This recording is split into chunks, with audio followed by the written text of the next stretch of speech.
Nurse, when is the doctor going to be in? We've been waiting for 25 minutes in the waiting room. You already took his temp, blood pressure. How long is this going to take that gay man? We'll let you know when he's ready. He'll be in, he'll knock. He'll do like this little knock, but he'll also like walk in as he's knocking. So it's not really that he's asking permission, more so announcing that he's entering. We've been coming here for a while now. We know what he does. Yeah, we know about the knock. It is kind of an interesting scenario that he's not really asking to come in, more so just letting you know that he's coming in as he does it. Yeah, it's almost like we could have our pants down, still trying to, get adjusted to the paper little gown you put on him. He could see his testicles. You could even compare it to how he fingers our assholes. We don't talk about that, sir. We kind of let him do that. He is kind of addicted to it. It's like somebody on intervention, you just can't get off of it. No, truly, every time I've came in here, he wants to stick his fist in there. Now, it's loose enough so he could, but... He could? Did somebody say I could fist an ass? What's been taking you so long? Thanks, Nurse Jessie. See? It goes both ways. I'm not bi, though. Never had a suspicion. What's taking you so... Nobody was curious about that at all. No, he does kind of go, when he's inside of me. You're goddamn right, Beverly, and it's because your hole is so wet and so tight. It's also loose. It's loose in a way that a lot aren't. Anyway, I digress. Yeah, I'm not here to talk about it. After Clark gets his whole thing done, I got to talk to you about some discharge. Green pus. Green, yellow. Yellow. There's a little bit of yellow. Yellow. Okay. Well, yeah, we should definitely get you on some trimethylglycerol. We should definitely get you on some trimethylglycerol. Oh, okay. Well, we'll definitely get you a prescription of that. Clark, so I hear you're having a little discomfort around your groinal area, Oh, well, it's just... Ever since Beverly and I have been home, she's been trying to do sexy stuff, and, when I get horny, it's like my mass gets hard. It's not enough to put inside of me, doctor. It's not. We've tried. I don't feel it at all. Yeah. I have to have him put his whole, 4 fingers in with it. Ooh. Tight squeeze for him, too. He's not very flexible. He's tried yoga. Nothing's really working. Fisting is always good. You sure you're done? You sure you don't want a fisting? Well, I like a good fist. Okay. But, sometimes it's just nice to have the normal penetration where of course. Yeah, well, Clark, I'm sorry if I, maybe I might have misled you at your surgery, but there's unfortunately no way to make your member be usable again. You're telling me you're the best doctor on Goat Island and you can't make a penis You've been experimenting, you've been doing all these experiments with goats and sex slaves over the years and you never figured out how to grow a penis on the back of a rat? Right, where's the rat farm you have? I know there's a rat farm here. Do it on South Park. Yeah. Well, South Park is an animated show, and, not... What's the difference? Well, they don't really follow the laws of, what could be done. I don't know if a penis could be grafted, and even if it could be grafted... There's magic here. Yeah, you're right. There is magic here. There is magic here. I didn't quite consider that. Oh, you don't practice magic. You only focus on science and medicine. Well, I gotta tell you, it's bullshit. Oh. She's been coughing up some of that. It's the same kind of discharge. We know this. Take a look at it. Oh, yeah. Definitely need trimethylglycerol. You think that'll do it? I do, yeah. I do. Smell it. And not... Yeah, trimethylglycerol for sure. Okay. And I'm not just saying that because Ovid came. What? He's the pharmaceutical rep. Oh, you're trying to do that to me? Listen, doctor, don't ever give me meds that some fucking pharmacy guy came in here and tried to sell you and you're going to get a kickback from it. We pay you enough money. Oh, ever since I was promoted to Surgeon General, thank you, Clark. You're welcome. You're the only qualified candidate. Not to say you're not, you wouldn't be the, I understand. Surgeon General if there wasn't one.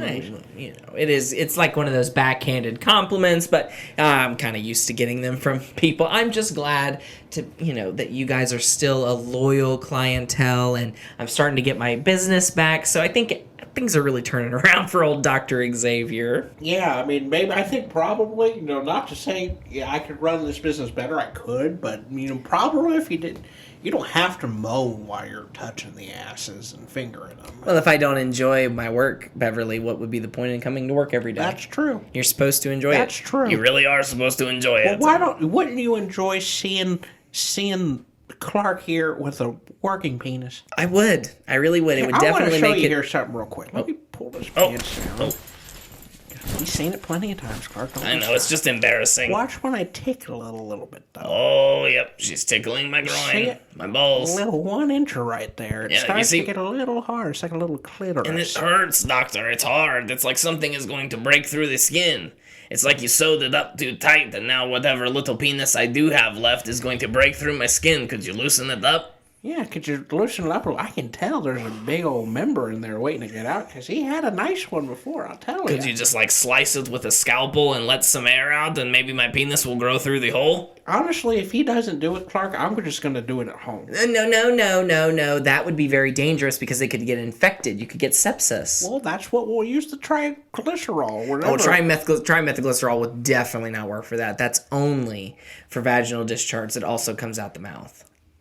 Okay. You'd be surprised at how specific these pharmaceutical companies can get. Well, sometimes, they use things off-label, and we might try it. I don't know about anyway, we'll deal with the discharge. But Clark, I think what you're experiencing is phantom limb pain. Ooh, have you ever heard of that? Phantom limb pain, like some sort of musical? No, not Phantom of the Opera. God rest its soul. Did you guys see it closed on Broadway?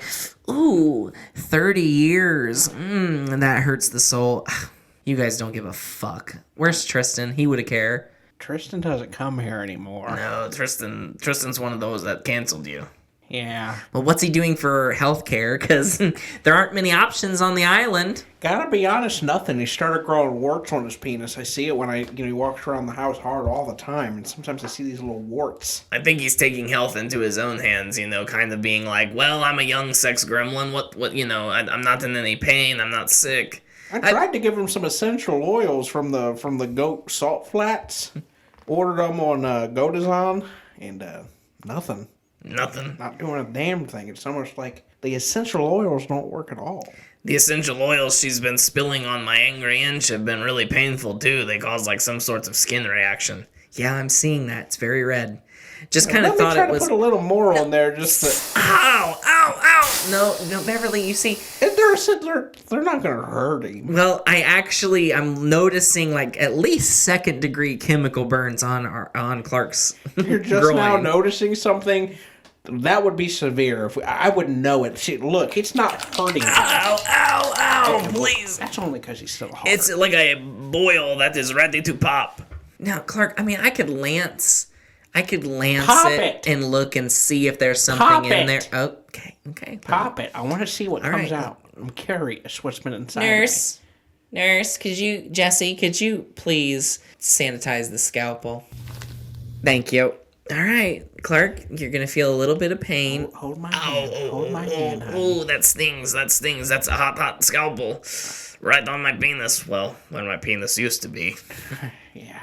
What do you see, get it doctor? back. Lots of blood. Lots of blood coming out of this. Nurse, no. you got some... That's a lot of blood. Oh, I kind of feel a little woozy. No, That's it's a lot okay, of Clark. blood. It's okay. Clark, Beverly, keep him talking. What do you mean keep him talking? Like, what's going on here? He's just, I just wanted you to pop his penis, not make him bleed out. Well, Is he gonna be okay? we're trying, but look. What do you mean we're trying? That sounds like it's about to be cold blue. Beverly eyes, my penis. Lots of blood going up my Talk penis. Talk to me. What are you feeling? Lots of water going through legs. Water in his legs. I'm not qualified for this. I think he's referring to the blood gushing from his groinal area. Oh. It's water. What's going on? I was not expecting all of this. He'll be okay. We're getting it cauterized. We're pinching off all the little wounds that we can. We're pinching off all the artery. All right, let me just dig around in here. Ow! It's Ow! okay, Clark. He knows what he's doing. Ow! Like, I'm not... Clark, I'm not sensing anything down here. I don't think there's anything in here that's gonna, like, cause something to grow or any sort of What's been inch. poking into me? I think it's just, like I said, phantom. But What do you mean? I have a phantom penis inside of me? it has been known to happen. Oh. But no, not necessarily. Phantom limbs is when you feel like the experience of the old appendage, but now it's gone. Well, yeah, from Clark's perspective, well, what have I been feeling in me? Maybe you just want to feel it. Oh. That is a mind freak. Mind freak! Mind freak! Are you ready? I am ready, Clark. Since we've got you open, I actually think there's something that might be able to help. This is from my personal collection.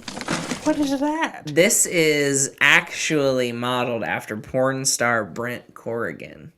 Who? It's a 7.5-inch penis dildo. It's huge. It's jelly.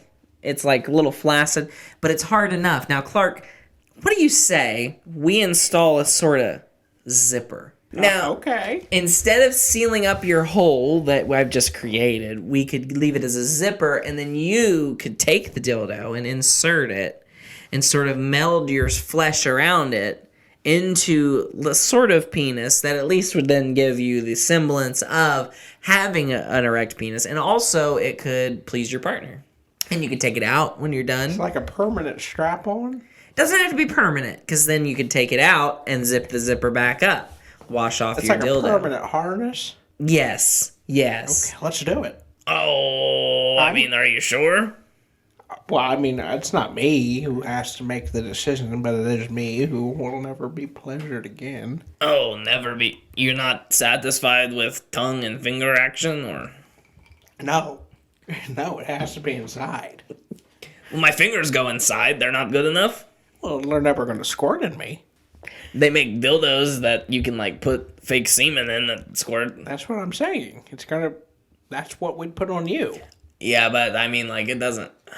I mean, what's the difference? I mean, at What's least the difference if I you like standing over top of me, penetrating me with one hand holding it, versus you having both hands around me, making sweet, sweet love. Well, I think the main difference is the Corrigan's part.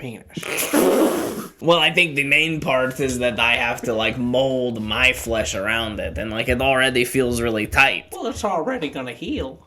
Is there any way? Why not just let it heal around the zipper? Oh, I'm not worried about it healing around the zipper. I'm more worried that like this is a really big penis, and my skin is already so tight. Dr. Xavier just like made it so tight down there, like. Well, what if we took a little bit of skin from his ass? Yeah, that could work. That could work. I was kind of thinking that maybe we could just do this. Let me get a glove on here. What are you doing? Don't go fisting. No. It's okay, Clark. Do you trust me? He trusts you. Yeah, of course I trust you, of course. Then let me do this. I'm just gonna put my fist in the pouch. Oh, You all right, Beverly? sorry. She's really been doing that a lot lately in her just old age. They just slip right They out. slide right out of me. He also used to do a lot of ass stuff. So we're going to continue that. So I've got my fist inside the zipper pouch, and I'm just gonna stretch it out. Ow! Ow! Look, I only have to do this, like, if I just do this once with my whole arm, and I just stretch out your groinal skin, and I'm just gonna stretch it as far as I can. Oh my god, I feel like I'm giving a baby. Okay. Oh, Oh, that but was look. gruesome. Look, it's like 6 inches of skin. Oh my goodness. It's like a little snake skin. Oh my goodness. Oh my god, it is. You did a really cool thing, Dr. Why Xavier. did you do this originally? Well, I didn't think it would be something you'd want, but now that we're thinking about it like a cock sleeve and you're going to be putting a pink dildo in it, it's actually really cool. It's actually really cool too because it's not like the nasty latex around it that, it's just sort of like, Just my loose skin. just loose skin is like a little sleeve around. But it'll be tight around the Corrigan. penis. Yeah, baby, not many people get to have sex with Brent Corrigan, and usually the ones that do are men, so, like, you're really lucky. Wow. That's awesome. Dr. Xavier, we're going to put this on Yelp. This is a really good experience. Love this for anybody who needs a new penis. Can I just try to slide it in there, see what it would look like? Oh, yeah, go ahead. Yo. Oh, it's so massive. But look, it fits perfectly, and then you just kind of stretch the skin. Dr. Xavier, thank you. And you still feel stuff around the skin, right? Sorta, I kind of feel you jerking it. Oh, I feel the tongue more. Yeah. I still got a little feeling. Oh. Dr. Xavier, you start working on... You start working on nerve endings. You start working on getting more nerve endings in this skin. I'll see what I can do, Clark, but I can't promise you that you'll have full functionality of your penis. Well, that's fine. Just wrap it up and, don't take forever. When, sometimes the doctor leaves, and then they have to, like, wait forever for the nurse to come back in to actually let me go. Don't make that take forever. I've been waiting here for 25 fucking minutes. Where is he? Probably doing something gay. What do you think he's doing, Big Red? Of course he's doing something fucking gay. He's just so frustrating. I wish he would just take his job seriously as the town's medical advisor. I completely agree. You know what? I haven't seen this sort of spunk in you in a while, and I think maybe it's time to relax a little. Oh, come on. I am sick of you monitoring my outbursts. No. Are you gonna yell at me in public? You're right. You're right. That is right. You're right. I'm not yelling at you. You want to be just like Jack Nicholson in Anger Management, being the man that infuriates everybody in the fucking movie theater? No, I've always associated with Adam Sandler. Exactly. You want to be the guy who's being manipulated. Oh. Into being a better person, of course. I just meant the silly comedic type. I don't know what you're saying right now. Jesse! Nurse Jessie! Yes? Is the doctor gonna be ready soon? Well, I've spoken to 6 different people in this lobby who've all had an offset of 25 minutes. What made him 25 minutes late today? For everyone. Actually, I think that's probably classified information. I don't give a fuck. Do you know who this is? I had to travel all the way from my secluded island off the coast of Goat India. You ever been to Goat India? I don't think she has because she's poor. Yeah, I definitely haven't been to Goat India. Look at those scrubs. Daffy Duck scrubs, really? Hey. They let you wear that kind of shit Yes, around we're allowed here? to wear these kinds of scrubs. There's no sort of dress code like that. Dr. Xavier's really cool. There's nothing cool about letting your nurses dress in fucking literal scrubs. Anybody who's anybody knows that the national standard for nurses is navy blue. Navy blue. You said it right, Big Red, but don't yell at her because she's a person. Oh, you're right, and she doesn't get to decide the dress code. If she did, she probably would still wear Daffy Duck, though. Yeah, you're probably right. I really do like the Looney Tunes. Listen, do you got a problem with it? I personally don't have a problem with the Looney Tunes. I'm not gonna lie to you. That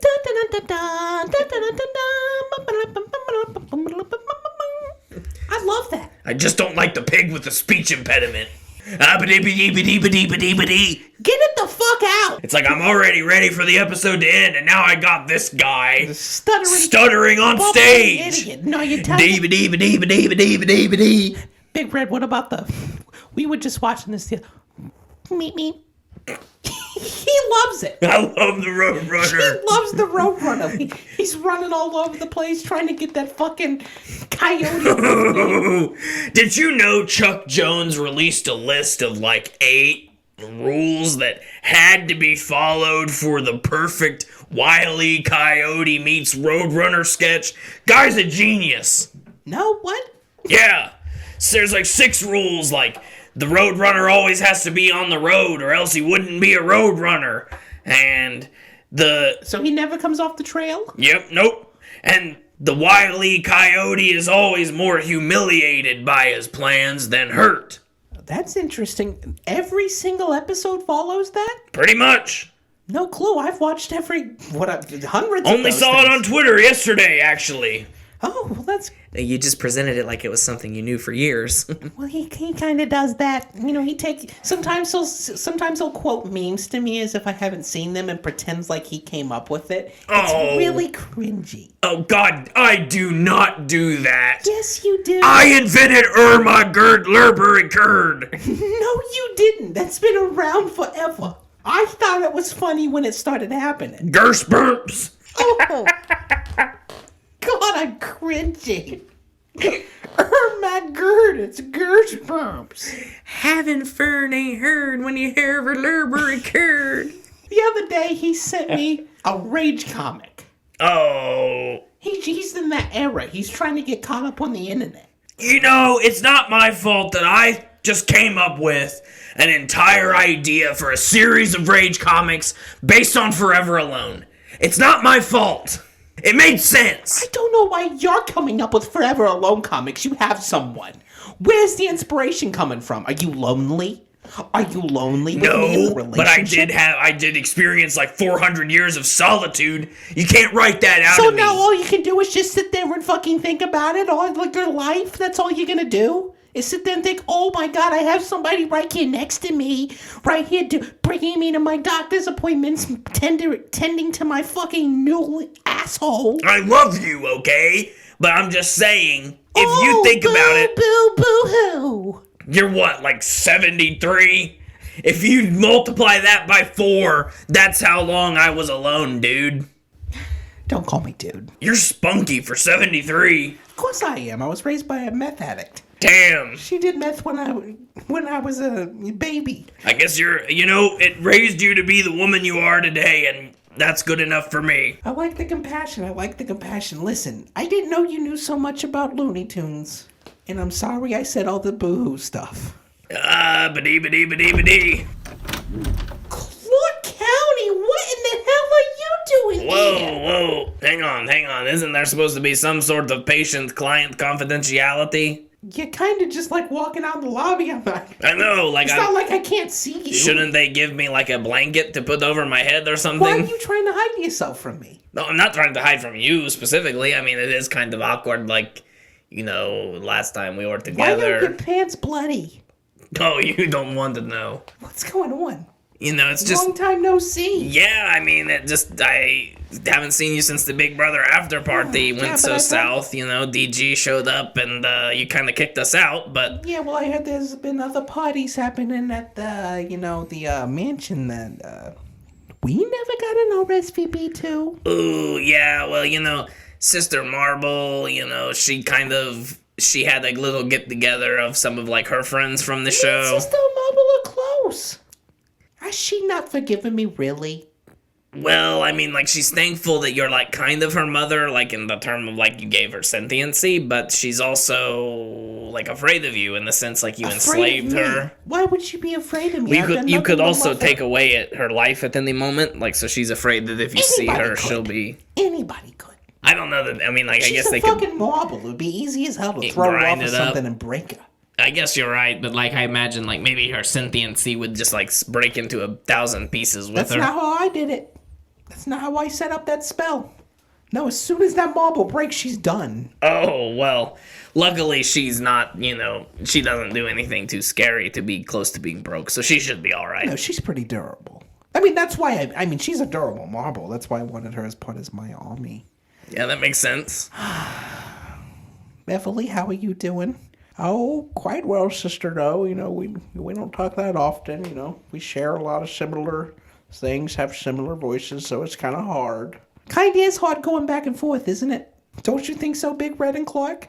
Oh, yeah. Yeah, it's so hard that sometimes our voices mix together and you're not sure who's talking. Exactly, and I think sometimes I do. Sometimes Nancy Sachs could come in here. Oh, Nancy? What? I didn't know that you went to Dr. Xavier. Of course I do. He's the best doctor in the town. He's also the only doctor. I can't say that on TV. No, yeah, you're not allowed to have that sort of opinion. So right now we have Sister No, Big Red, Nancy Sachs, Beverly Hillbillies, Clark County. Yeah. All in the same building. That's Can't so believe weird. it. So weird that we'd all be here at the same time. Do you know what's happening with the doctor? He should be just right out. He's just cleaning up the examination room. There was a lot of unexpected blood. Jesse, you're not supposed to, like, tell people what's going on. The thing is, Sister No, is that Clark recently lost his penis. Oh, no. Yeah. How is he going to do you? Hey, that's a little personal. Well, no, I don't think it's too personal to ask. Listen, you ever heard of Brent Corrigan? That's his name, right, Clark? Brent Corrigan? That's what he said, yep. How could I not have seen him? No, he's one of my favorite, gay porn stars. Big penis, huh? Big Red's a big fan of him, too. Love Brent Corrigan. The video where he flip-flop fucks with Dylan O'Connell. Dylan O'Connell. Am I right or am I right? I've never seen the young man, but listen, look at this. You see this? You see the skin flap around? The skin flap? You're showing her the skin flap. What's wrong? It's just embarrassing. I mean, the last There's time I nothing saw Sister embarrassing. No, we had sex in the Big Brother house. You what? You knew.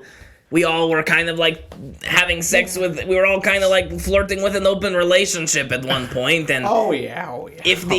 if the party had gone, if DG hadn't showed up, who knows what kind of situation we'd be in right now, polyamorally speaking. There's nothing to be, Clark, I gotta be honest, your penis wasn't that impressive. Only in the sense, look what I have now. I'm kind of a silent. Hard to beat with a 6-foot penis that becomes 36 foot when fully erect. 36 foot inside of me. It comes out of my mouth every single time. I'm halfway down it. Just completely engulfs my entire body. Completely reorganized her organs. Yeah, now they're permanently reorganized, and sometimes I have to come see. Anyway, the thing is Brent Corrigan has a really nice penis. You ever had sex with Brent Corrigan? Have I? No, he's gay. Watch this. Here, do it, Beverly. Turn around. Hold your coat up. Oh, right here. Okay. What's he doing? I think he's about to mount her. Look at this. No, Clark, not the vagina. That's for the.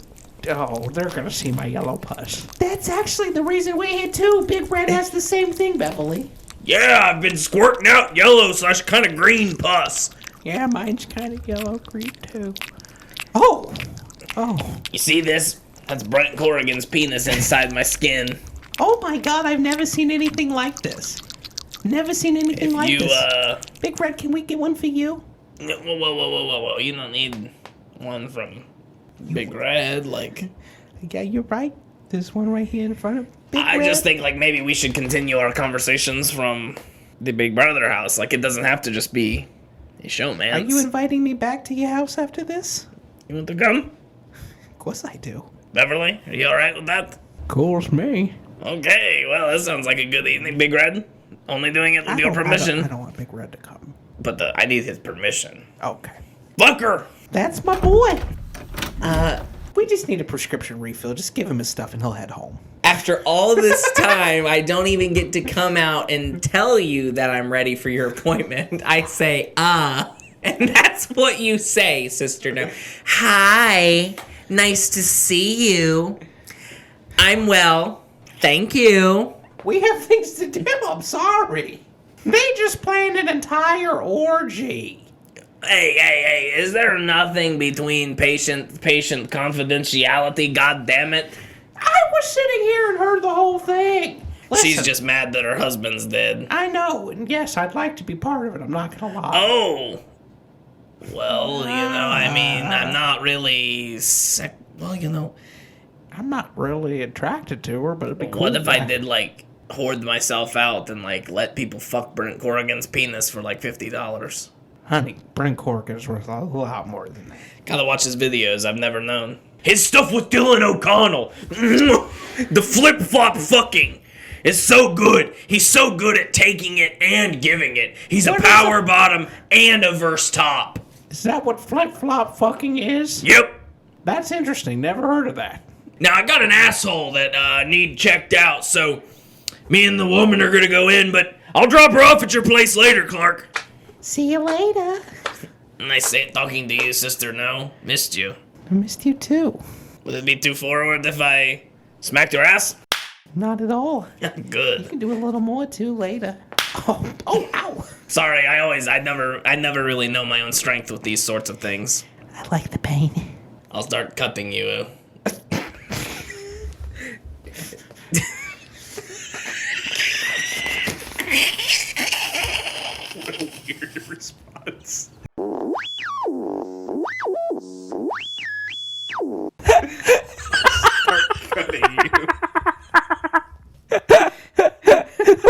a weird way to end.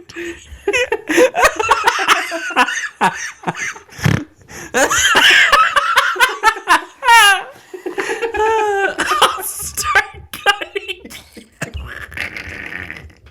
Next time I see it, she just cuts all over. I'm nothing but scar tissue. You look like Leatherface. We got a little too into the pancake. You did this to me, Clock. You cut me and now you won't fuck me because I look like Leatherface. Kidding me? It was your Oh, that's so twisted.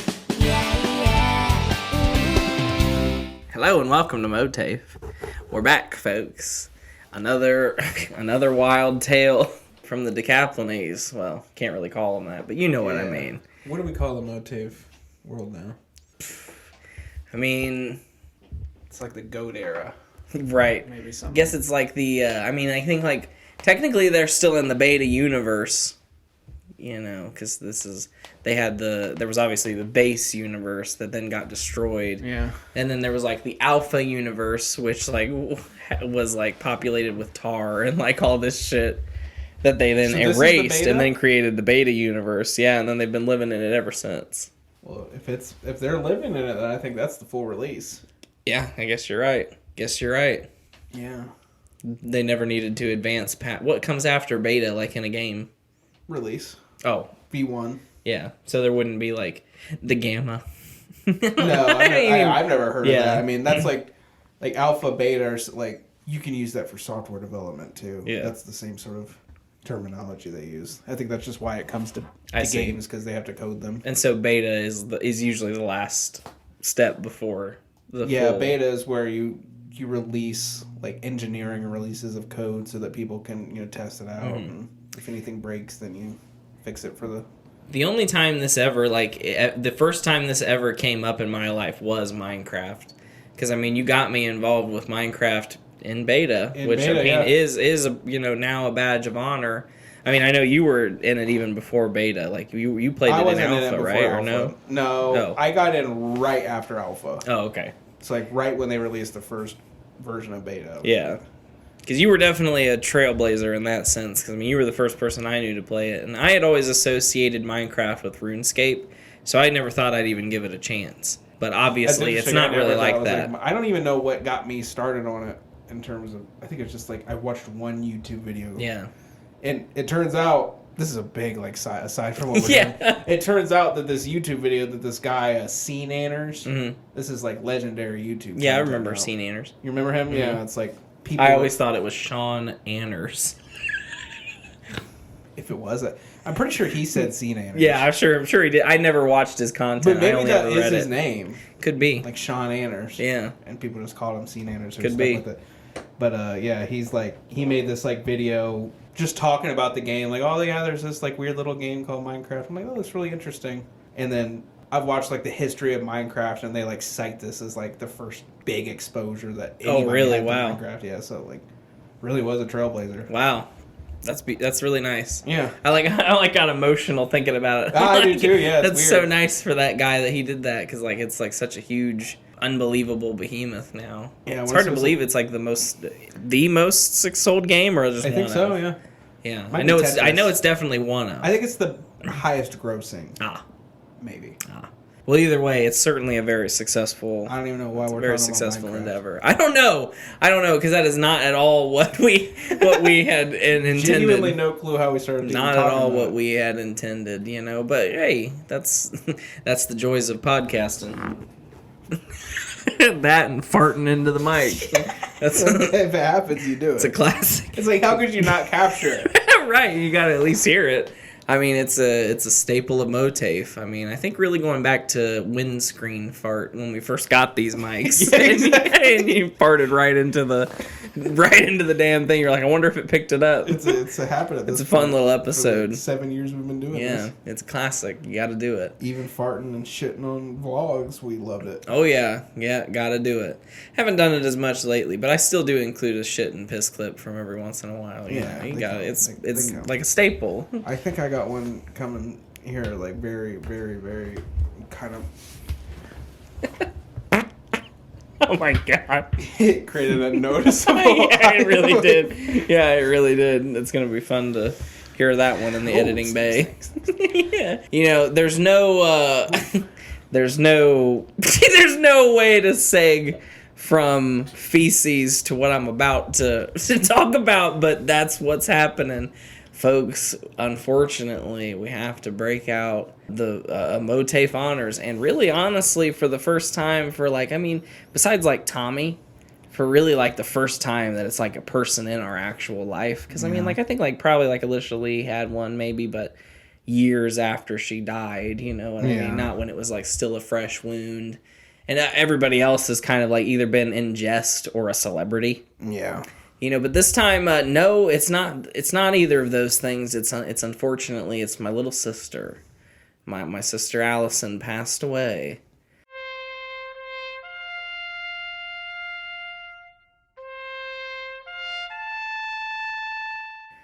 She was nearly 20, but only 19, and she came home for Thanksgiving, and she passed away. So, of course, you know, MOATAIF has to honor the life lost. The life lived and the life lost. You know, it's, I'm a little cringe, so I gotta make a joke about it somehow, but there's no joke about it, you know, folks. She was struggling with sobriety. She had an opioid addiction, and that stuff will kill you. So sincerely, if anybody out there struggling, you know, certainly reach out for some help to the appropriate means, because it does one pill one time. I mean, Cole's Warriors got it right. Yeah. You know, and folks, if you do get 90 days sober, you can't still take the same amount you used to take. If you're gonna relapse, cut it up a lot. I mean, don't try to take the same amount you took before, because folks, your body can't handle it. You were already playing with fire before, and now you're really playing with fire. Yeah. You know, And not to be understated too, having Narcan, you know, just doing it safely. right. There are sites out there you can get it next to nothing, like $4 Right. or $5. You know, and of course, a shout out to the first responders who, you know, tried their best. They did do all of the things you're supposed to do for anything. You know, they treated her as if it was an overdose, but continued, you know, doing all the necessary resuscitations that are required for just anything. But I do think at that point, like, it had probably been hours. Yeah. And I mean, I think Narcan probably has a much shorter window of effective. I mean, of course, it's good to have on hand for other scenarios, but unfortunately, I don't think it would have helped in this scenario. Yeah. But had it been there, you know, it's something that can provide that for somebody else in another scenario. You know, somebody, yes, I told you somebody had messaged me about it from her rehab facility. Uh-huh. And, you know, I wasn't going to post about it publicly. It's kind of mentioned in the obituary, you know, at the end. There's like a sort of like, in lieu of flowers, like, make a donation to Like a recovery center, you know, that I'll put in the description.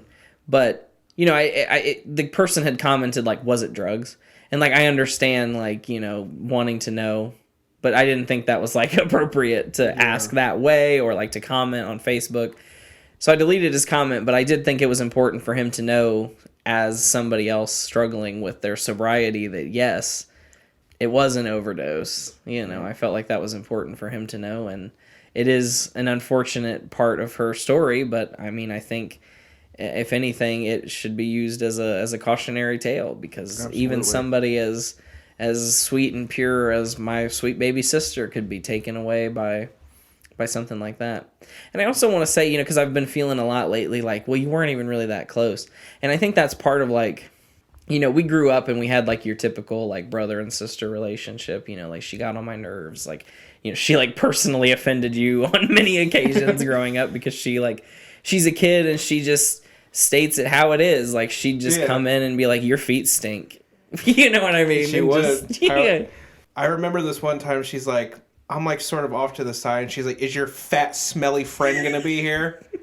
And I'm like kind of like peeked my head around. Yeah, she's pretty cruel. I mean, there's like no way to like justify that, Oh, she's but, a like, kid. She was a kid, but like, yeah, it was like certainly cruel. But yeah, like all sorts of things like that, and you always think, she would like ask to hang out with us or like force her way into hanging out with us, and like it was always like frustrating, of course, because like she's like 8 years younger than me. I'm like 16, she's 8.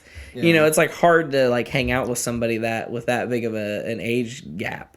So we had our typical bickering moments. Like she was the type that she would like pinch me really hard so that I would pinch her back, and then she would tell mom that I pinched her. You know what I mean? Yeah, like typical bullshit that you get with a little sister. But because like when I'm like sobbing over it, I'm like, regardless, she was a member of my family, so it's just sad that she's gone, and she was so young, and there's like so many tragic elements to it that would make anybody feel emotional. But I started thinking like, well, why are you so emotional beyond the fact that like it's your sister? Because like really, you weren't that close. You know what I mean? Yeah. And so I really think, of course we did get a lot closer as adults, but again, I lived in Georgia for the last 2 years. She was busy living her life for the last 2 years, and then she went to rehab most recently while I was back in town. So like we didn't really have, but every time that we were together was a good time. We had fun together, we connected, we had more adult conversations, we expressed that we loved each other, all of this thing. So like I know that we ended up our relationship in a much normal, friendly, normal place. But I think like part of what makes it so tragic is that it's felt like there was so much time in both of our lives left to continue to expand on that relationship that is now not there, that I'm like, well, I wish I had put more time into that relationship when I had time. Yeah. But you don't know when something like this is going to happen. Yeah, it's like only in the last few years has like she like really like was really like growing into like an adult. Exactly. You could have these like adult conversations with her, and it's just like I couldn't even imagine. Right. Yeah. And and I obviously I wasn't there, thankfully, when it happened. I had to find out by phone call, which will be etched into my mind forever, because it's just truly traumatic experience. And all around, I don't want the whole podcast to be a downer, because it's not that's not the type of podcast that we like to have. But it really is a very unfortunate, tragic situation through and through, because she was truly looking forward to continuing with her sobriety, and one moment of weakness was enough to take her out of the world at such a young age, like a week before her 20th birthday. It's crazy. It's like you could say she was 20, but she lived almost 20 years, but she wasn't. She was still technically 19. And that's, I have lived so much life since 19. Most of my life feel like I had. Literally. What happened after like even 21, I'd say, is where my life like started. Right. It's just true. It's it's a true loss, and there's a lot of family dynamics that have certainly already begun shifting. That is unsettling, and there's the just sheer number of people in the family is now less, and Mama's one of the only numbers left in the family, and she's 76 and a chain smoker for the last 66 years. There's Jane's still doing good though. Yeah, she's hanging working, in. right? She's hanging in. No, she is technically retired now. Oh man, I didn't know that. She is. I didn't either. She never told me, but Mom told me. But for all intents and purposes, yeah, she's fine. She's she's not in any immediate danger. But that's like part of the thing, like I don't really feel guilty about it. But like when I moved back to Ohio, one of the relationships I wanted to focus on was Mama, because I realized that she is at the later end of her life. Yeah. And so I want to make sure that I cultivate a relationship with her before she isn't there to have one with. Yeah. And I just feel bad that I didn't have that same amount of time dedicated to my relationship with Allie when she was there. Yeah. But, the last time I talked to her in person, I told her to make good choices. And, when we talked a couple times via text while she was out in Colorado. So it's not like I didn't talk to her at all, because that would definitely be worse. I just wish I had talked to her more recently. But 2 weeks ago is pretty recent. It's crazy how fast weeks go. Like, you know what I mean? And how, 2 weeks how is quick nothing. Time can, blur by. I certainly don't want you to think that, if you're feeling guilt over the fact that it's been 2 weeks since you said anything to her. I mean, you were expecting to come back home and, have, conversations with her. I don't think there's, I don't think anybody would fault you for that. Right. For sure. Yeah, I don't necessarily feel guilty. It's just, it just kind of sucks. Yeah. I'm just I wish I had, just had, one other conversation with her, but it's not like it would have been any more. It's not like I would have known it would have been the last one then either. Yeah. So it still would have been just another inconsequential, at least the very last thing we said to each other was, I love you and miss you. Mm-hmm. I mean, so, that's, as comforting as you can be in something so tragic. Yeah. But it's just one of those things that, nothing could prepare you for it. And one of those things my family will just be dealing with for the rest of our lives. Yeah. And I obviously... I've always been comforted by, it's gay as hell, but Joe Biden,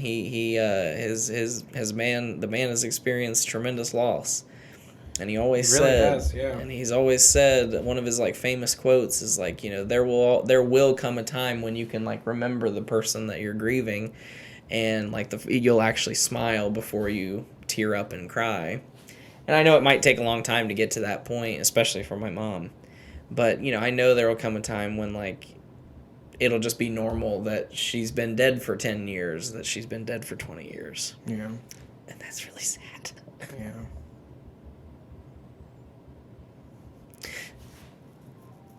But anyway, MOATAIF honors the life of Alyson Sneed.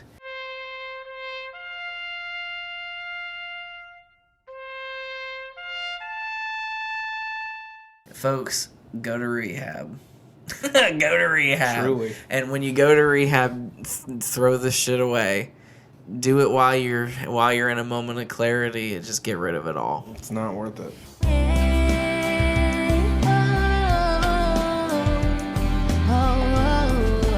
Folks, you might remember, on a lighter note, that I, while I was in Savannah, starred in what could only be called a YouTube video.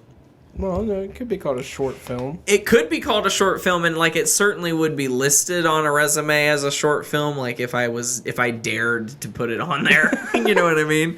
But folks, the movie was sent to me at the end of this. Well, I guess it wasn't it was right about the time that Taylor graduated is when they sent it out, is when Jackie sent it out, because it was obviously due for her class. So she sent it out to the people that were in it because she knew that, for instance, Aaron, who plays the principal that you'll see, or the teacher, I guess, that you'll see, she wanted it to put in her reel that she was sending out to agencies or to auditions and stuff like that. So she just wanted more stuff to put in her reel, even though she does not have a part in this YouTube video. However, that's weird. She had said at the time when she sent out that email, she said the final cut is going to come out at the end of the summer. Well, folks, at the time of this recording, it's Black Friday, and the movie has not come out. So I have taken it upon myself. I've wanted to do this since we talked about it at that time when I just was recounting my experience on the set and all that stuff.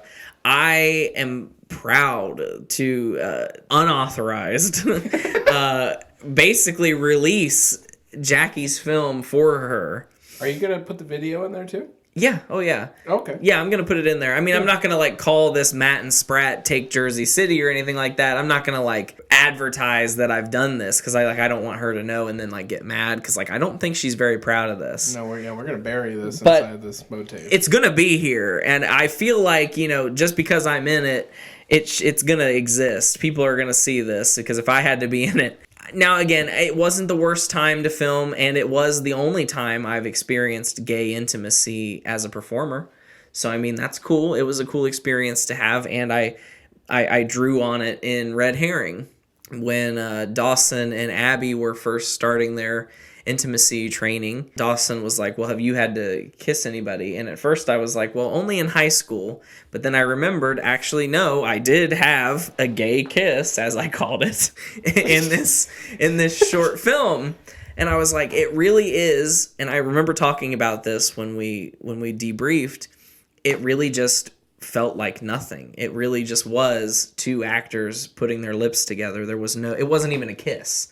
You know what I mean? Yeah, like a peck. Yeah, I mean, it was a kiss, but it really, without the intention, it's weird how you can just, like, separate yourself from it. And without the romantic intention, it just doesn't even feel like anything. Uh-huh. It really does, the action of putting your lips together really does have to have the romantic intent behind it to have any meaning. It's weird. Yeah. But I understand. I've never kissed anybody without romantic intent. I understand the, like, it's hard. I'm not saying that. Like, it can be hard. I was lucky that in this scene, you know, at least Nick is a trained enough actor that he, you know, didn't make it awkward. I could understand feeling uncomfortable with somebody else who also didn't have any experience doing it. But it was, in this experience, it was fine. No. Really? No. So technically, like, this movie would probably get canceled. You know what I mean? Because, like, I think, like, yeah, I'm technically bi, so, like, I can play a gay guy. But Nick, I do think he's gay. But he's not gay. Okay. But he's not gay. So, without further ado, you know, the Austin Zach 00 Film Club is proud to present the debut of Jackie fuck me. I don't even know where you're seeing this. It's not on here. Oh, okay. Jackie Fiorillo's Matt and Spratt Take Jersey City. Let's all go to the lobby. Let's all go to the lobby. Let's all go to the lobby to get ourselves a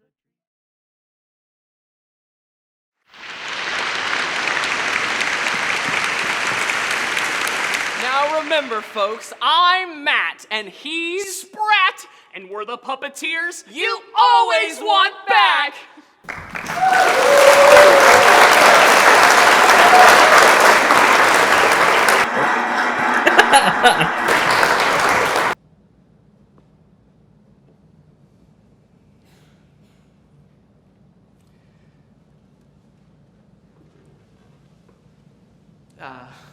Well, hi, kids. I'm Matt, and he's Spratt.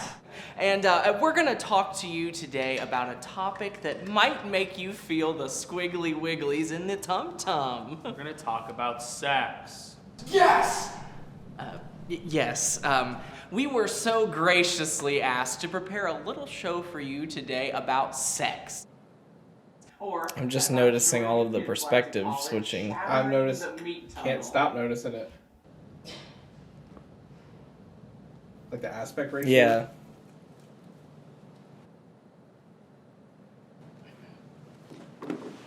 Well, hey there, Spratt. Think I'm feeling a little sad and confused today. I'm sad too. Hold up your puppet, you ass. I'm sad too. I thought it was because of my confused ideals of sexuality and gender, but now I'm starting to think that maybe I'm just a melancholy person, Matt. I seem to have lost whatever joy was years ago and can't seem to find a silver of something to replace it with. I'm feeling sad about sex. Yes, me too. Oh, well, it's nice to know that other fun, radical teens such as myself are having a little anxious feelings about the bam bam in the ham. It's insane how long 6 minutes can feel.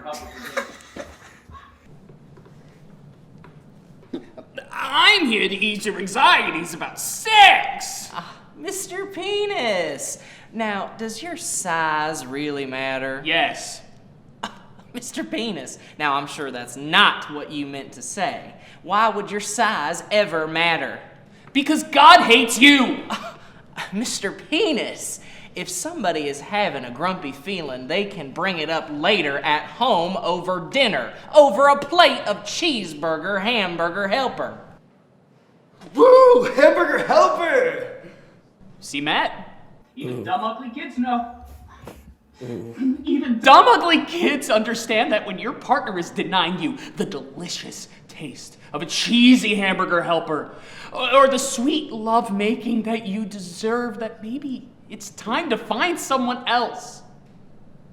Because then at least maybe your partner won't just fall asleep after he climaxes. Because maybe then you get an orgasm for once. Okay, kids. I didn't know you felt that way, Mr. Penis. It's okay, Matt. I know about your penis problems and the issue with your mother and how she bought all those family grave plots and then messed up the grave plot order, and now you're going to be buried in a Jewish cemetery. And I'm not even Jewish. Kiss!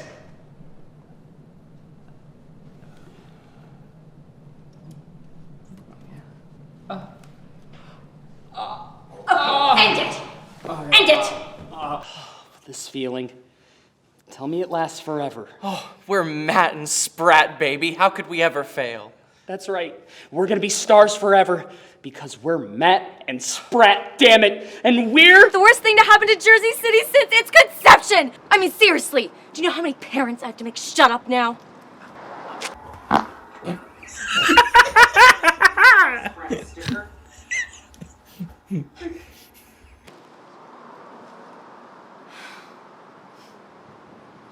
She's beautiful. Who is she? That's Aaron. She could have just said no. Well, at least we taught some kids something today, right? No, Matt. I don't think we did. Hey! I've been looking for you guys. Hey, look, kid, if we psyched you out or something, we're sorry. No. I'm a fan. I saw you guys a few years back on Broadway as a birthday gift. You guys were so funny. Past tense? Did you at least learn anything today? Oh, no, absolutely not. You know, to be honest, I'm still kind of confused on whether or not I'm supposed to wear a condom. But... Yes! God, always wear a condom, please. But you guys are still Matt and Spratt! Did you want to get a selfie with us or something? Oh my god. I'd love to! I'm Matt, and he's Spratt, and we're the puppeteers. You always want back! Thank you both so much. Even throughout everything, it was still a really good show. It was a good show.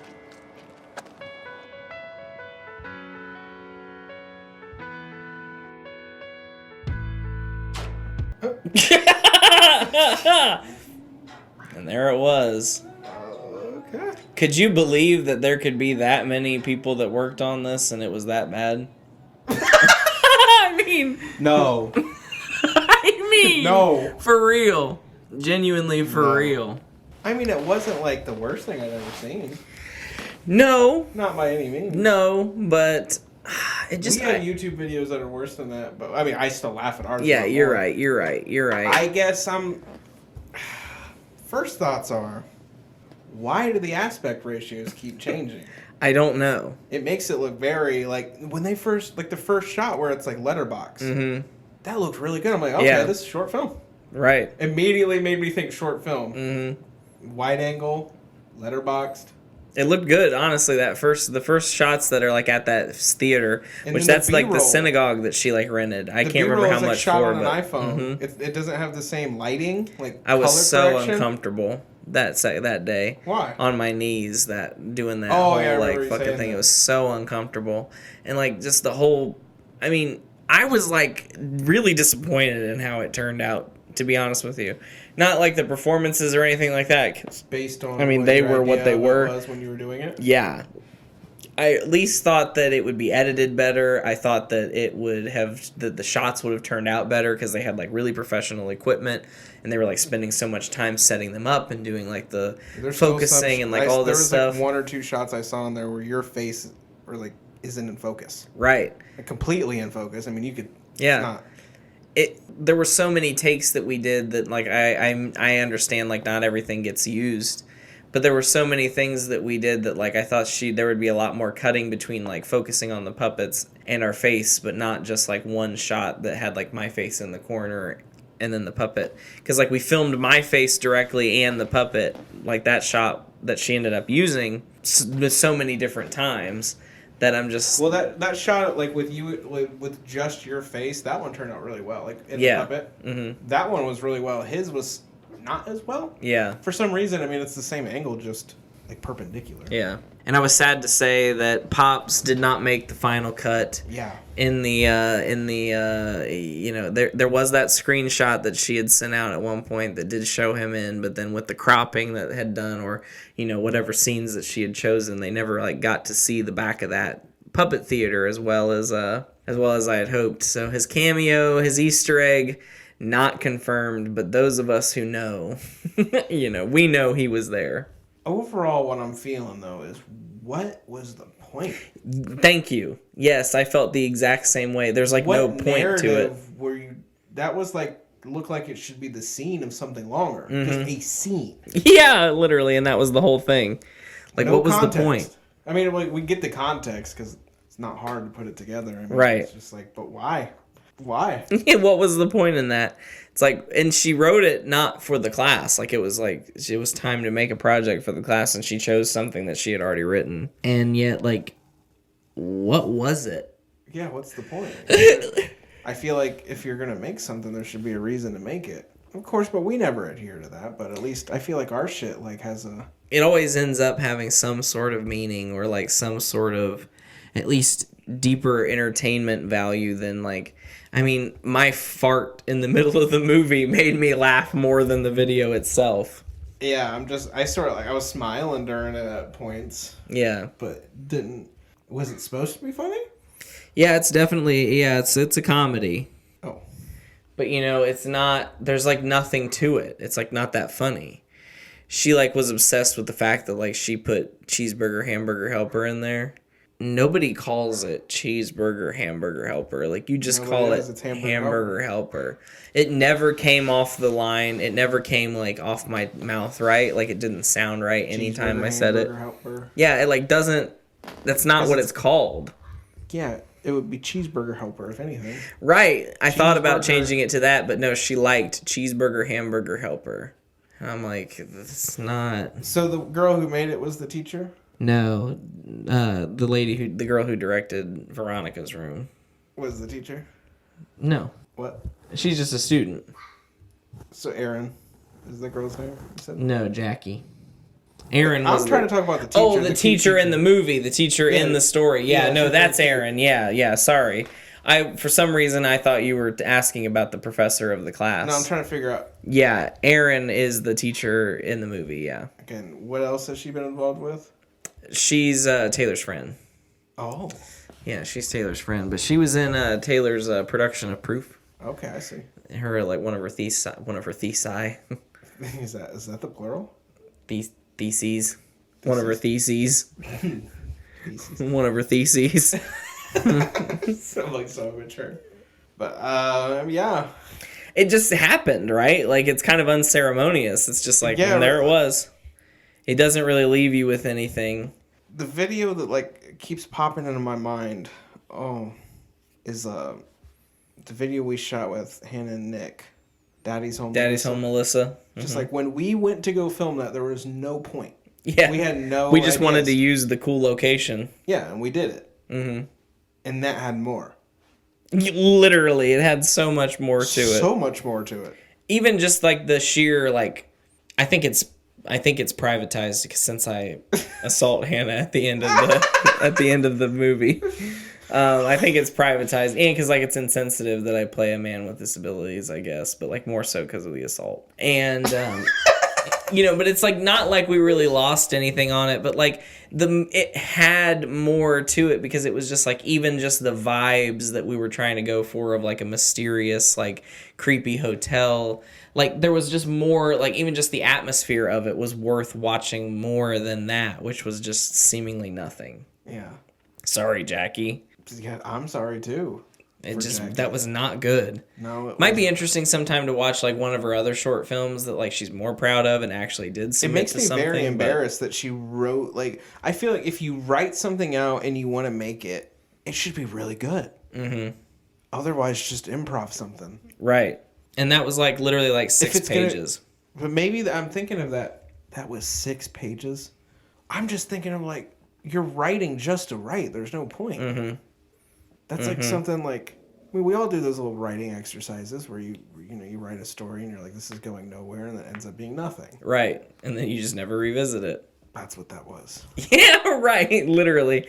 And it might honestly be that she just had an assignment and she's like, I don't want to fucking do this. Like, let me just shit something together. But she said it was... That was good timing. Let me just shit something together. But she said that it was supposed to be some sort of passion project. Where was the passion? What? Where was the passion? Where was Is that the passion? something near and dear to her heart? Right, like I don't. She said, "I love puppets." Is that it? I guess. She said that? I guess. Well, and she's a pervert, so she loves sex. She does. Mm-hmm. Why are you looking at me like that? I don't know. It's just like, well, because like on one hand, it like makes her better, but it also makes her worse. It's like kind of one of those things. Can I see a picture of her? Yeah. She loves sex, eh? Oh yeah, she's dating like someone older than her. Not that it's bad, but she's the type that'll like post like boudoir photos. Oh, okay. This is a good like representation of what she looks like actually out in public. Oh, dang. She's certainly a pretty woman, but this is like some of the other kinds of photos that she posts. Like, not that that's like boudoir, but No. somewhere on her Instagram, I think, and sometimes it'll just be like what she posts on her story, but it'll be like those are her tits. Like, Oh, I mean, okay, like, I see. I'm like those are her tits. Nothing I could find on her Facebook right away, but nothing Can't wrong believe with that it. woman made that. I know, and she's not. There's not much. Nobody's telling her no. No. Nobody's telling her don't do that. No. It's probably good that it never sees the light of day, but like I'm glad that it's not lost media. I would not send that to an agency. No. I'm glad it isn't lost media too. Yeah. I'm glad like it exists and like, it'll be a part Obviously, of, you're preserving it. I'm preserving it. It's going to live here on MOATAIF. Who knows? Maybe one day it'll pick up steam and become a cult Hey, classic. maybe it will. And then maybe someday we'll do the other 90 minutes of movie that's around this one scene. Because like That'd be fun. It's really lacking in development there. Yeah, I would say most of Fred's videos are better. Yeah. Like Fred. Have more of a narrative More of a narrative, yeah. and like a point to it or like some sort of like joke at least. This was literally nothing. And I was also really disappointed with the way the penis puppet turned out. It doesn't look like It doesn't a look like a penis. penis at all. It looks like a... I know for a fact you could find a better looking penis puppet online somewhere. guarantee they have them. I'm sure they do. That is what she made. Well, she found something. It was like a... She makes the head of no, it what pink? that is a puppet that you can like build onto. You can like put arms on it and then like make your own puppet out of it. And she just thought that looked like enough like a penis. So then she like put eyes on it and then put like a little neck thing on it to make it look like a head. Yeah, a little piss hole. But it needed balls. It needed Where were the balls? It could have been a lot better. The whole thing could have been a lot better, but even then, the original material doesn't leave much. Like, it's not good anyway. No, it's not. No, I would not read. What were your first thoughts when you read it? Just like, okay. Pretty much, yeah. I was just like, like it seems like it'll be fun to do for the day, like it'll be all right. It only took a day. 2 days technically. It was one day at the Broadway set, and then one day at the classroom. But the classroom was fucking miserable. She made you sit on your knees the whole time. Fucking miserable. And we did it so many times, and then for her to only basically use one take. That's only from one take? Pretty What was much. that? I mean, it might have been like different takes, but like it's pretty much like during the puppet show, just like the one take of the front of the stage. But like we also did a close up of me saying all the lines, a close up of Nick saying all the lines, one from the back of us saying all the lines with the audience reacting, and none of that like footage gets used hardly at all. So it was just wasted time of me on my poor goddamn knees. It hurt. Oh my god. I even, in the 6 minutes, I saw a continuity error. Really? Yeah, where he's, in one shot, he's like reaching over to you and touching your arm, and then it cuts angles, and he's not touching you at all. Like, how could you Yeah. fuck up a continuity error Well, in and 6 minutes? even then, she directed me at one point to put my puppet on the other hand, and I'm like, well, but I had it on this hand in the other scene. And she's like, well, I want it to be like when you hug, that it's on this side. Are you kidding me? No. So I'm like, okay. No, at that point, reshoot every scene. Right. I'm like, okay, whatever. That's what she wants me to do. So, like, I'm sure at some point, if you paid closer attention, you More would see that continuity errors. there'd be more continuity errors of, like, which hand I use for the puppet. And I wish this could be on Letterboxd. I know, right? Because it's like we wasted our time watching that 6 minutes. But, we've gotten some good content out of it. Yeah, this we know how to content's better milk. than that. Yeah, we know how to milk some content. Oh, yeah. And the episode that we debriefed filming it, that's better content than the actual movie turned out to be. Yeah. Just my experience shooting it and being on set was more interesting than listening to that would be more interesting than watching those 6 minutes that we just went through. This almost makes me, because this is like maybe one of the first times we've mixed in media in this way in the MOATAIF, where we're actually debuting something. Yeah. Might be interesting to use have like an episode doing some like director commentaries on videos Oh yeah. we've made. That would be interesting. Because it's like certain videos, I don't know if we've talked about it on the podcast, certain things are getting a lot more love in the commentary area, but Right. there are other videos that why would they ever get director commentaries? Right, exactly. That's a good idea. It's a good idea, and especially because now we have like And then we can critique our own shit, be like, why'd we cut it like that? Or right, something like that. for sure. And like, oh, that needed edited out, and we can talk about the behind the scenes bullshit. Yeah. I think it'd be interesting to revisit the Ghost Rider trilogy. Oh, that's a good one. Nice. Should have moved the mic, but it was too it was too busy fucking farting. The Ghost Rider, I haven't watched that in a while. I haven't either. I think the voice effects might have aged poorly, but we'll see how it turned out. Dean. Yeah. It might be. That was kind of a weird choice that we made, but yeah, I think this was an interesting way to debut the what I don't remember what I called it, the film club, but sort of because we've talked about other MOATAIF Film other Club. Yeah, we've talked about other We've movies, of reviewed course. movies. Speaking of other movies, I have since been back, checked out from October 8th to today. I've checked out 50 movies from the library. October 8th? Yeah, to now. I would get like 5 at a time. 5 because you can get 10, but for the first 6 weeks of your card, you are only allowed 5 items at all. Oh, really? So I was going in and getting 5 movies, going home, watching some of them at 1.5 speed, and watching like sometimes 4 movies in one day. How? While Taylor's been away, I just wake up, start a movie, watch it. As soon as it's over, put another one in, finish it. I don't have the attention span. Yeah, it was it was fun. Any good though. ones? Well, surprisingly, the James Bond flicks, they're quite good. Oh, you've been watching those. I went back. I'd never seen any of them at all. And I'm like, well, it's like one of the only film series I've never watched. If you look at like lists of the highest grossing film series, it's like, well, I don't want to watch Marvel. And then all the other ones I've already seen. Twilight, Divergent, Harry Potter, So the only one I haven't seen, is James Bond. And I'm like, okay, well, I'll try it. So I went to the library and I checked out the very first one. And I'm like, I'll give it a shot. Like 1962. I'm like, I don't know.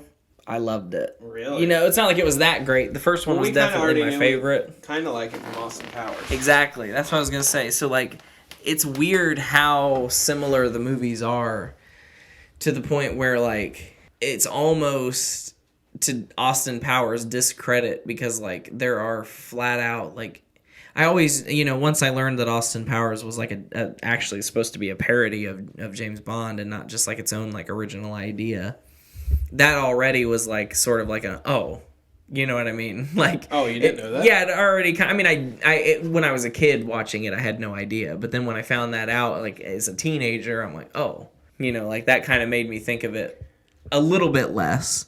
But now that I've actually seen the movies, like in some ways it's inspired, but in other ways it's literally just like, well, there is a character in one of the movies who is bald, who has a scar on his face, who has a cat that he strokes, who is a long white-haired cat. You know what I mean? So like Are even you to serious? so like even to the point where like, random task, show them what you do, is Odd Job, who throws a hat instead of a shoe. It's an Asian man, a big fat Asian man. Are you serious? Odd Job throws a hat that like kills people. He throws a shoe that kills random people. task is like the same thing as it's like a synonym for Right? Odd Job. Yeah, literally. And so like task. it's Show them what you do.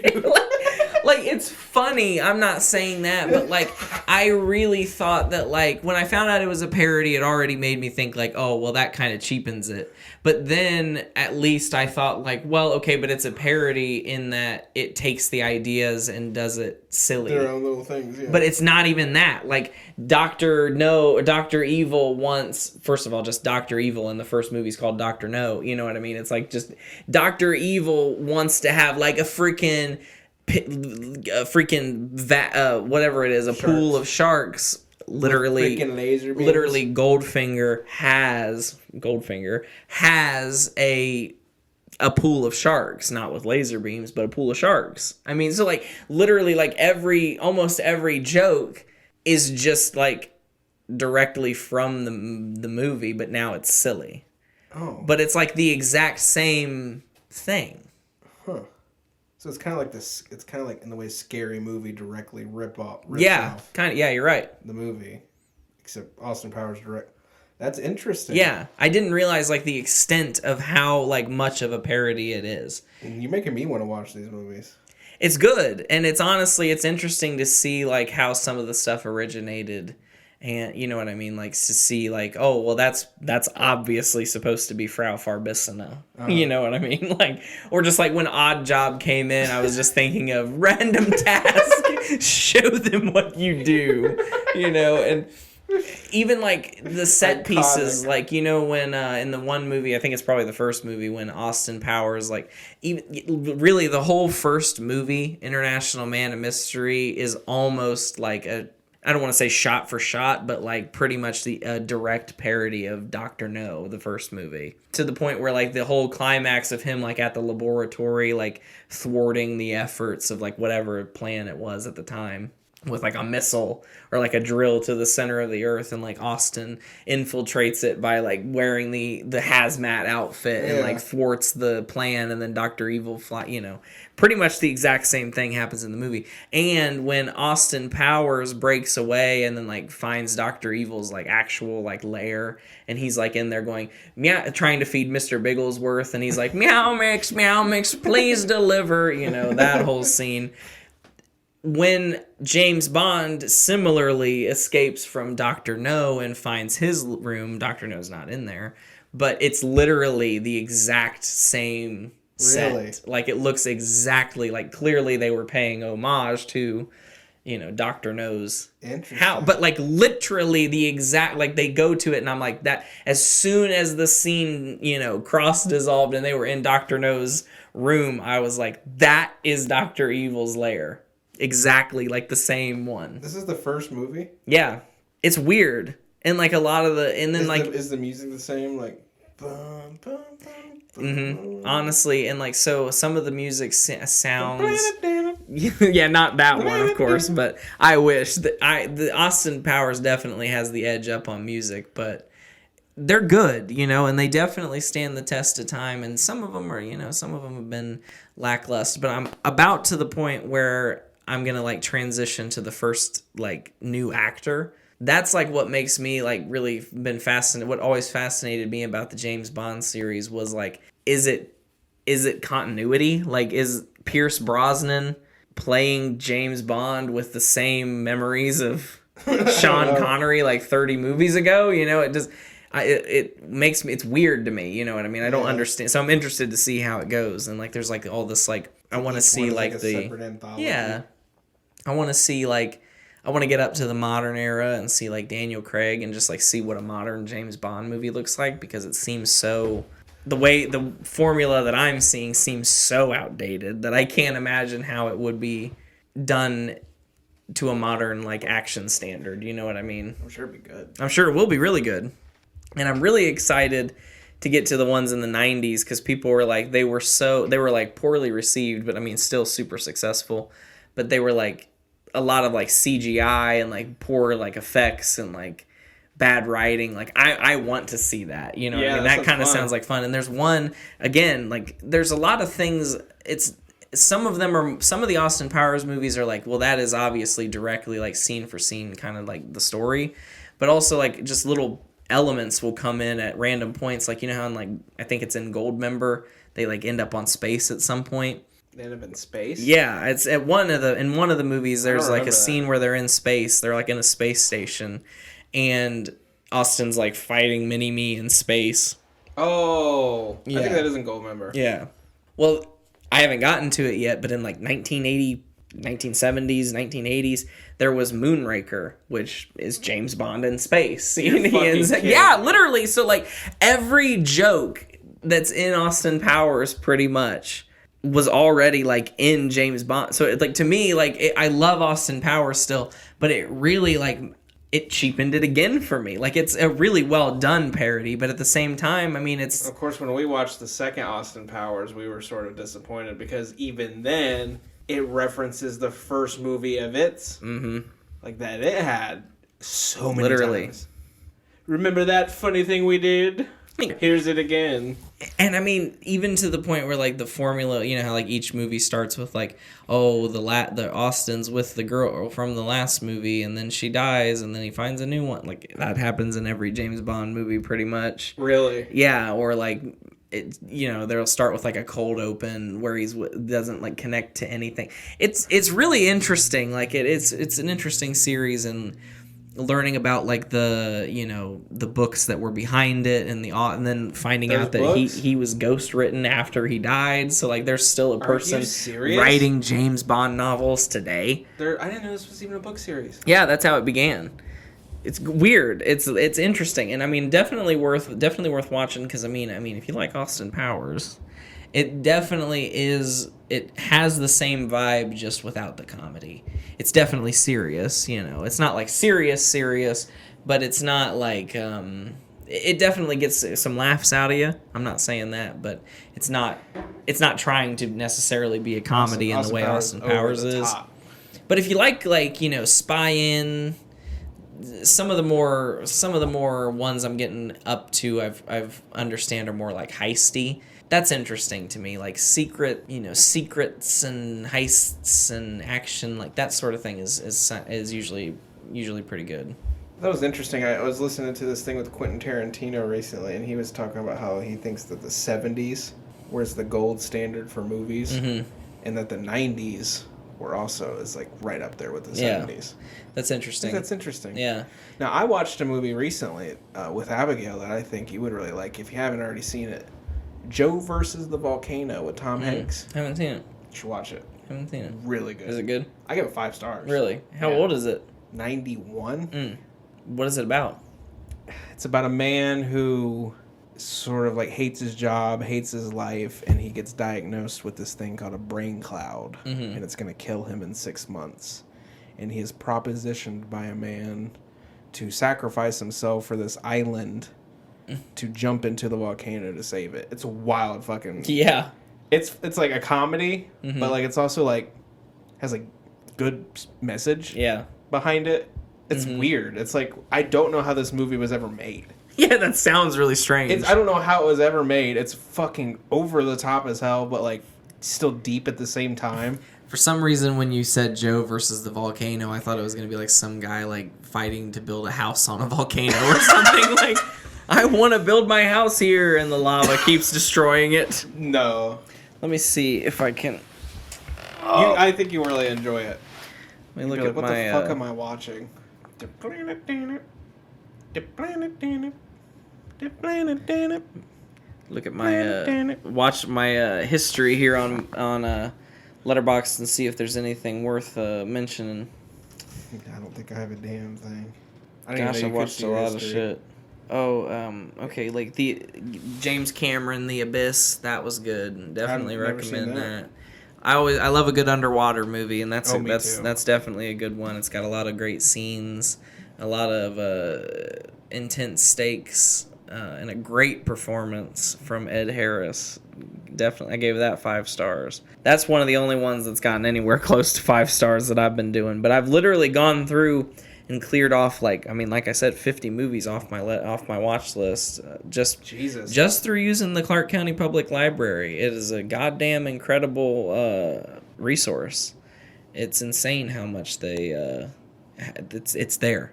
If you want it, it's probably there.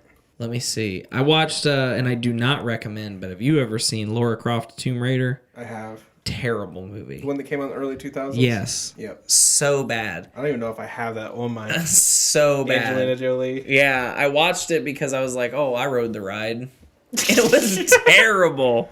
It was so bad. Yeah, it scared me. It was terrifying. I'm shocked you wrote it. I mean, it's inside, so I don't think you quite realized what it was. No, and they definitely, I think you were there. You all talked me into it. If not, I know for sure Hannah was there, but you all talked me into it. And it really also made my penis go inside me too because of the way the seat was. Maybe you were there. Yeah, I hated it. Oh, I screamed. I was terrified. It was kind of fun though. It's not that scary like in retrospect, but it's kind of scary. I watched The Who's Tommy. Not good. Never heard of it. Have Not you seen good. Nope yet? No, I didn't see Nope. Horrible. Yeah, once I kind of heard like mostly bad reviews about it, I was like, nah. You heard mostly bad because a lot of people loved it. Well, I heard bad from you, but then like also like the Bentons told me about it, and they were just like, we didn't really get it. You know what I mean? And I'm like, I don't really want to watch something that is like pretentious, you know, and like trying to mean something and then doesn't. It doesn't. Yeah. I watched Willy's Wonderland, a Nick Cage movie. The Five Nights at Freddy's kind of thing. Fun. It was pretty good. And it was kind of badass too, because like he doesn't speak a word the whole movie. Really? Yeah, so it was really cool. Obviously there is dialogue from other characters, but it was cool. And I mean, once you kind of like accept like this is a Five Nights at Freddy's thing, it's pretty good. It's a Five Nights at Freddy movie? Yeah, I mean, it's the exact premise basically. Oh, okay. It's, you know, some guy is in there overnight, but his like car breaks down and they're like, well, we'll fix your car if you can just like stay overnight and like clean this place. And then of course the mascots come to life, animatronics come to life and start trying to kill him. The Blue Lagoon. What's that? That's an incest movie. It's good? This kinda. This it was apparently a pretty controversial movie when it came out because Brooke Shields was, you know, Brooke Shields. Yeah. She was like, I think she was like in the movie she's 14, and there's kids even younger than that. There's like child porn in this movie, like naked children in this movie. Okay, I want to see Yeah, yeah. I mean, yeah, that part. It's not sexual, but so like what happens is these kids. And they're on this boat. It's like the Victorian era, and these kids get shipwrecked with their like all these people die, and like their lifeboat with the ship's cook shows up on the they wash ashore on a stranded island, the Blue Lagoon, and they end up being there for 16 years or something like that. Stranded? Yeah. And so when the cook dies, it's like her and her cousin. Turns out it's her cousin, I guess. I thought it was her brother for the whole movie, but it turns out it's her cousin. They end up like going through puberty and having sexual feelings and end up having a baby. And it was pretty controversial at the time, but you know. Deformed? No. Oh. Should have been. But well, they're cousins, I guess. Gotta say, I honestly, you know, I think it's certainly, I could understand why people are like, oh, it shouldn't be made, because like at one point, like, yeah, I mean, like, they have, you know, they have a baby, like they clearly. How old is this movie?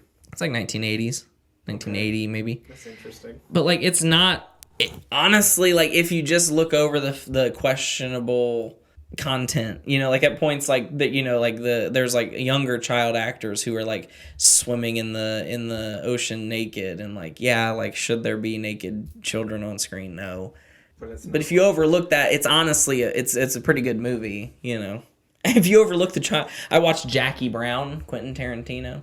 That's a good one. I haven't seen that one. That was a pretty good one. It was a little, you know, it's definitely his most understated. There's not like a lot of violence or anything like that, but Samuel L. Jackson's really good in it. He's always good. He's always really good. I mean, anything Quentin Tarantino does, I think is good. Oh, for sure. He's making his last movie though.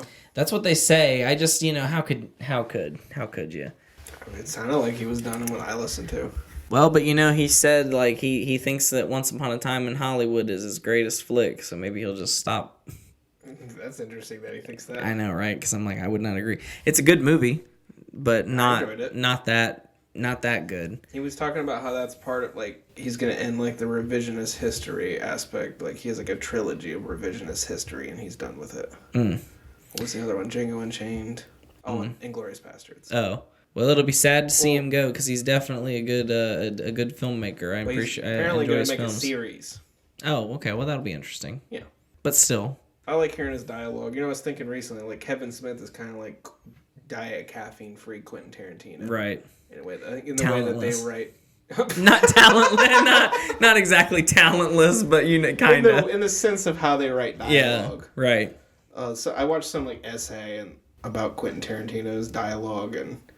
I forget what word they used for it, but the idea behind it was that it's like idealistic dialogue, where this is not how people talk, but if they could speak, right, you know, yeah, if they could speak much better than I am now, saying every single word perfectly, then this is how they would. Right. I don't know. I like that kind of thing. I agree. I think I like his I like his style. I wish I could. Chain was such a fucking good movie. I wish I could have got into The Hateful Eight, but it just wasn't my cup of tea. A lot of people say it's a really good movie, but I can't. It's just hard for me to get into a Western. Me too, but I feel like if there's anybody who can do, if there's anybody who can do it for me, it'd be Quentin. Yeah. Foot fetish. He's got one of those. I still gotta say, like, yeah, Kill Bill is still my favorite. Kill Bill, yeah. Kill Bill's still my favorite. Great movie. And I kind of consider Django like Unchained for me. Kill Bill 1 and 2. Yeah, oh yeah, that's one's definitely up there. Pulp Fiction got to be like up a close third, but like a lot of people say Pulp Fiction's the best. I definitely think Kill Bill and Django Unchained are better than Pulp Fiction. I agree. Really strange though that a white man wrote Django Unchained. Kind of unacceptable. I mean, really kind of unacceptable. I mean, it's a beautiful movie. It's so good, and it's like really, really good, but like that's really bad. I mean, that movie must say every character, black and white, must say the N-word like 1,300 times. Yeah. And not only that, it's just weird that a white man wrote that line, like at a time that it was acceptable, and maybe still could be, you know, you could have that debate, that a white man wrote those lines using that word, and it was acceptable. Xavier was cool with that. Have you ever seen that thing where it's like Leo talking about like being nervous to say it? Or maybe it's like Samuel L. Jackson talking about how Leo was nervous to say it. Have you seen that? I haven't seen it, no. Oh, he was talking about how like, you know, he came in and he was like really nervous to say this word, and he gave him this pep talk like about how he needed to do it. And he said like the very next day Leo came into set, like they weren't filming or anything, and he's like, the day before, he's like, Leo, you need to like treat me how they would like back then. Like, this is a fucking movie. Like, I get it. You know what I mean? And he's like, Leo walked in the next day and he's like, hey, Leo, how's it going? And just walked right past him. Didn't even acknowledge his existence. Like, full in character already. Just like, yeah, that's not a person. I'm like, damn. And I heard Quentin talking about how they filmed that like one of the last scenes where he's like going crazy. Mm-hmm. And how a lot of it was like improv. I'm like, how could you improv something like that, man? You really have to get in a racist character. Right. And there's the famous story of him like cutting his hand and continuing with the scene, and like that's the take in the movie. It's a great movie. I'm not saying that. That's a film. Yeah, that's what I want to watch more of. Films. Right. And not like pretentious ones. No. But good ones. I don't want to watch like cookie cutter bullshit. I'm tired of it. I've seen enough. Exactly.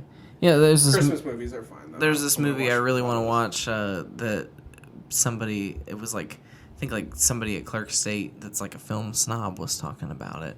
And I think it's like from my understanding, it's like an almost 3-hour movie of like a woman's daily routine, like a woman just doing her daily routine as it slowly unfolds, which sounds terribly boring, but also experimental as hell. And I like want to watch it, but every time I'm like, I could watch this, I'm like, it's probably terribly boring. Maybe something we could watch together. Right. 'Cause I'd like to see this. Yeah, it could be interesting.